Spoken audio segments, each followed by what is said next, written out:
Hello children, I hope you have seen the previous videos and you are ready with the learned concepts and the questions and notes are ready in your running notes, I think. Yes, no children? Okay, with that indication, let us move into the next topic, which is called as inertia. This inertia I had explained a little in the previous video. Now let us go into this in a detailed way. Now for this we have to do a small activity. For that I have taken a tumbler of water and a plate and a coin. Okay, a coin. Now observe this, then I'll explain it. Right now I am keeping this plate in this position and keeping the coin here, and I'm going to flip it off. Now you see. Now what happened? The plate had fallen away with the force what I had given. That is, it had moved from its state of rest to state of motion. But the coin was on the plate, right? It also should fly. But the force I gave was sufficient only for the plate to change its state. But the coin cannot change its state of rest to motion. The reason I'll explain now. So as it cannot change its state, it had fallen down back into the water, right?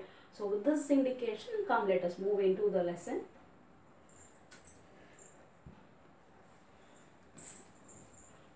Right, now what is the topic? It is inertia, right?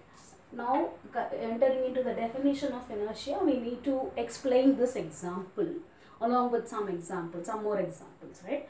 Now here the force what I have given on the plate had changed the plate from the state of rest to state of motion. But the coin, which was at the state of rest, cannot experience the force given to the plate. And also, as I explained before, every body will have some inherent property in it to resist the state, its own state, whether it is state of rest or state of motion. So due to that resistance, the coin cannot change in accordance with the plate, right? So as the plate moved, it should also have moved along with the plate. But as it offered a resistance to move from its state of rest along with the plate, it had fallen down. So this resistance offered by a body to change from its state, right? Here the state is state of rest. So this inability or the resistance offered by a body to change from one state, it is called as inertia. Some more examples can we see, children? When we are moving in a car, we are in the state of motion. When sudden brake is applied, the car will suddenly come to rest. But what we will experience? We will move forward in the direction of the car. Right? We are there in the state of motion. Right? Suddenly we cannot come to rest. So what we will do? We will just move forward and we will come back. Right? So that moving forward is due to the inertia of motion. Right? Now coming, same example can be explained in another way. Right? Before we explained motion to rest. Now when a rest car is suddenly moved to motion, what we will do? We will lean backwards. Why? We are there at the rest. Suddenly the body is moved. So we lean backwards because we are possessing inertia of rest. Suddenly we cannot overcome the state of the body. Right, children? So now let us confine into the definition. Okay, the inherent property of a body to resist change in the state of two concepts, state of rest or of uniform motion, unless when that inertia will be overcome, unless it is compelled by an external force. Here, what is the force here in the activity? The force what given by me. So unless it is compelled by an external force, this is called as inertia. Can I repeat it, children? The inherent property of a body to resist the change of state or uniform motion. Why these two terms, children? Already in the previous video I told Galileo stated two states for the earthly bodies. One is state of rest and one is state of uniform motion. So now that words are coming here. So hereafter, two states, state of rest or state of uniform motion. Now come on, summarize the definition for inertia. The inherent property of a body to offer resistance to change the state of a body from the state of rest or state of uniform motion unless it is compelled by an external force. Right? So, right. Now, moving into the next top point, which is called as types of inertia. There are three types of inertia, children. Inertia of rest, inertia of motion, and inertia of direction. Definitions are very simple, children, like fill in the blanks. The resistance offered by a body to change from the state of rest is called as inertia of rest. The resistance offered by a body to change from the state of motion is called inertia of motion. The resistance offered by a body to change the direction is called as inertia of direction. So can you get this, children? I will explain you with examples, right? Now for that I have to explain these examples. Some examples are there in your book. Some examples I have given here.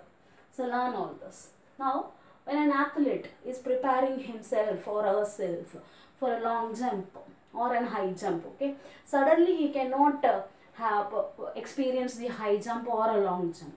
He or she should run a distance and then he has to take the long jump or high jump, right? Why? He has to get a maximum speed, which is the state of motion. So to overcome the inertia of rest, what he have to do? He has to give some force to overcome the inertia of rest. That force is running for a distance. While running the distance, he comes automatically into the state of motion.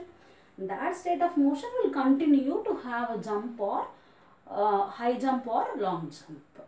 So that's why he runs for a distance to overcome the inertia of rest. Now coming to the sharp turn. When we are going on a vehicle, right? Going in a vehicle when we are taking a sharp turn, what we will do? We will lean sideways. Why?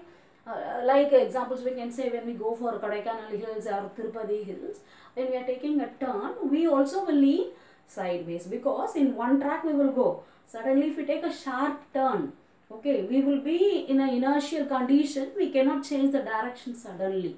So that is an example for inertia of direction. Right. Now the next point is leaves falling down. This is one interesting example. Right. When we shake a tree with the leaves, right, on a shake, some leaves may fall down or some fruits may fall down. Right. Why no, children? All the leaves on the branch may overcome its inertia due to the force what we are giving through shaking. But some leaves or fruits cannot overcome the state of rest to the force. So what it will do? It will come to ground. It will fall to the ground. So that can be said as an example for inertia of rest.